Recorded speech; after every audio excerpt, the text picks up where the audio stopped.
Dengue की रोकथाम के लिए अब प्रदेश सरकार ने नया प्लान तैयार किया है, जिस पर कोविड की तरह डेंगू रोकथाम के लिए रणनीति बनाई गई। एक ही जगह से डेंगू के 10 से अधिक मरीज मिलने पर माइक्रो कंटेनमेंट जोन घोषित किए जाएंगे, जहां पर प्रत्येक घर में लार्वा नष्ट करने के लिए सफाई अभियान के साथ फॉगिंग की जाएगी। प्रत्येक कंटेनमेंट जोन में निगरानी के लिए नोडल अधिकारी नामित होंगे। देहरादून में रोजाना डेंगू के मामले बढ़ने पर नगर निगम के 100 वार्डों में रोकथाम के लिए नए प्लान पर काम करना होगा। प्रदेश में अब तक डेंगू मरीजों की संख्या 1130 पहुंच गई है। इसमें 655 मामले देहरादून जनपद के हैं। प्रदेश सरकार ने संज्ञान लिया है। डेंगू से बचाव और रोकथाम के लिए नगर निगम देहरादून के 100 वार्डों में लार्वा नष्ट करने के लिए अभियान चलाया जाएगा। इसके लिए स्वास्थ्य, नगर निगम, शहरी विकास टीमें बनेंगी।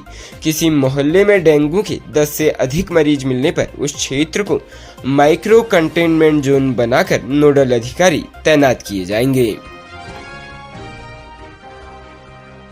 राज्य उत्तराखंड के रुड़की में लंढौरा में ससुराल वालों से कहासुनी होने पर युवक ने अपने ऊपर पेट्रोल डालकर खुद को आग लगा ली। युवक को देहरादून निजी अस्पताल में भर्ती कराया गया है। रामपुर निवासी इकराम उम्र 24 वर्ष पुत्र इस्लाम लंढौरा में किराए पर रहता है। वार्ड नंबर 1 में युवक के ससुराल वाले किराए पर रहते हैं।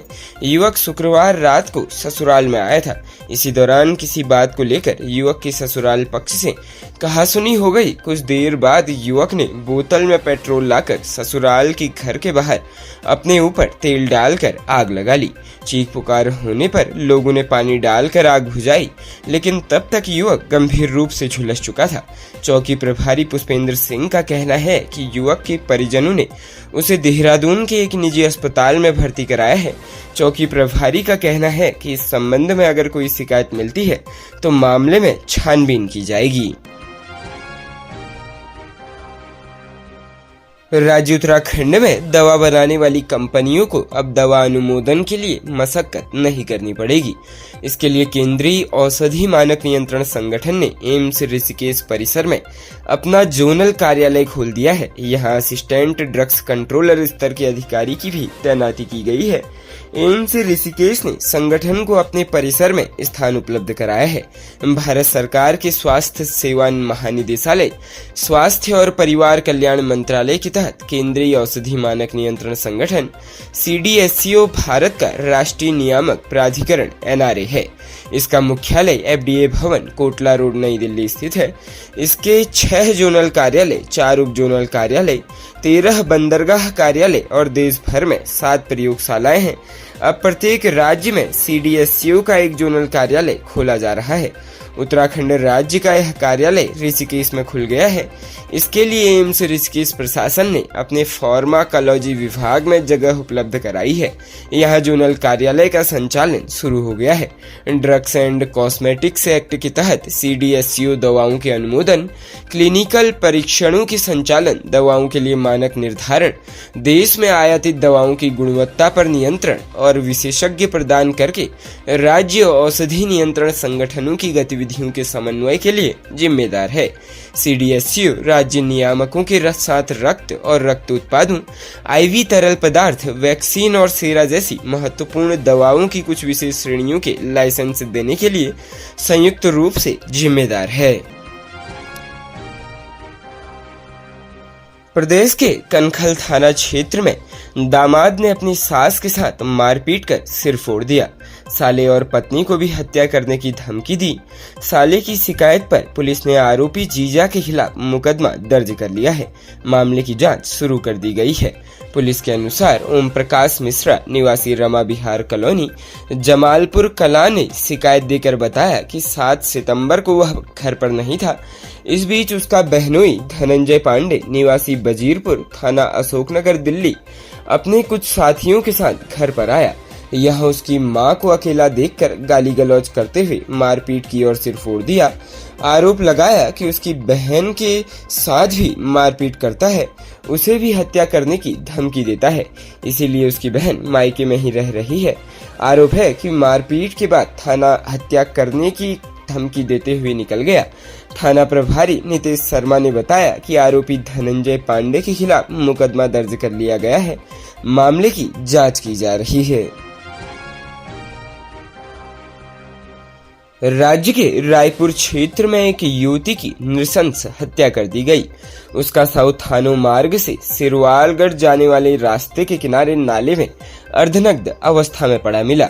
युवती के माथे और सिर के पिछले हिस्से में चोट के गहरे निशान हैं। यह निशान किसी भारी हथियार या पत्थर से वार के भी हो सकते हैं। उसके कपड़ों की स्थिति देखकर दुष्कर्म की आशंका भी जताई जा रही है। हत्यारे के वार से युवती चीखी भी होगी तो उसकी चीख पानी के शोर में दबकर रह गई। लोगों के अनुसार रात के सन्नाटे में इस सकरे नाले से पानी गुजरने की आवाज इतनी तेज होती है कि कुछ दूरी पर खड़े लोगों की आवाज भी एक दूसरे को नहीं जाती है। रात भर बारिश भी होती रही, जिससे इस रास्ते पर आवाजाही शाम के वक्त ही बंद हो गई। यही कारण है कि घटना स्थल के आसपास के मकान में रहने वाले लोगों को इस घटना का पता नहीं चला। सुबह के वक्त जब लोग अपने घरों से निकले तो युवती की लाश मिली। इसके बाद यह खबर आसपास के इलाके में फैल गई। थानो रोड से सिलवारगढ़ को जाने वाले रास्ते पर करीब 200 मीटर दूर पर ही यह घटना स्थल है। इससे आगे कुछ दूरी तक ही चौपहिया वाहनों की आवाजाही होती है। गांव में पहुंचने के लिए इससे आगे का रास्ता पैदल ही तय करना होता है। आसपास के लोगों ने पुलिस को बताया कि वे सब रात में करीब 10:30 या अधिक से अधिक 11 बजे तक सो जाते हैं। रात में 11 बजे तक इस मार्ग पर आवाजाही रहती है, लेकिन शनिवार रात में बारिश हो रही थी। ऐसे में शाम से ही लोग अपने घरों में नहीं निकले। जिस नाले में युवती की लाश मिली है वह कच्चा नाला है। इसमें हमेशा पानी बहता रहता है। काफी ऊंचाई से पानी आने के कारण इसकी आवाज बहुत तेज रहती है। रात में बारिश से पानी सामान्य दिनों से ज्यादा था। ऐसे में यह आवाज भी अन्य दिनों से ज्यादा थी। देहरादून के रायपुर थाना क्षेत्र में रविवार को मिले युवती के शव शिनाख्त बार डांसर के रूप में हुई है। युवती की हत्या के आरोप में पुलिस ने लेफ्टिनेंट कर्नल को गिरफ्तार किया है, जो कि वर्तमान में यहाँ क्लेमेंट टाउन में तैनात है। मूल रूप से काठमांडू नेपाल की रहने वाली और सिलीगुड़ी में बार डांसर रह चुकी थी। लेफ्टिनेंट कर्नल रामेंद्र उपाध्याय की वहीं उससे मुलाकात हुई थी। बाद में दोनों के प्रेम संबंध बन गए। युवती सिलीगुड़ी से आरोपी अधिकारी को ढूंढने दून पहुंची थी।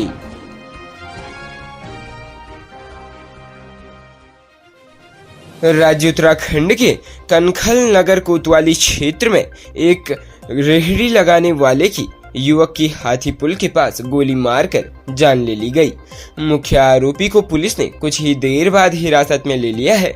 आरोपी से पुलिस पूछताछ कर रही है। वहीं मृतक के खिलाफ भी 10 से ज्यादा आपराधिक मामले दर्ज हैं। घटना सोमवार सुबह करीब 5 बजे की है, जब कारण उर्फ कन्नू निवासी कुम्हारगढ़ा कनखल की हाथी पुल के पास गोली मारकर हत्या कर दी गई। गोली मारने के बाद आरोपी मौके से फरार हो गया। घटना सीसीटीवी कैमरे में भी कैद हो गई। घटना स्थल पर पहुंची पुलिस की अलग अलग टीम में आरोपी की तलाश की। कुछ ही घंटे के अंदर मुख्य आरोपी हर्षित चड्डा को पुलिस ने हिरासत में ले लिया। एसएसपी अजय सिंह ने भी मौके पर पहुंचकर घटना स्थल का जायजा लिया।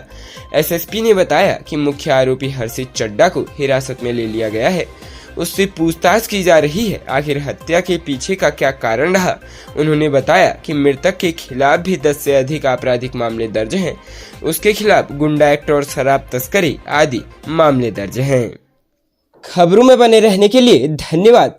खबरों से प्रकाशित रहने के लिए कुमाऊनी कुटुंब को सब्सक्राइब करना न भूलें तथा खबरों को शेयर कर सहयोग प्रदान अवश्य करें।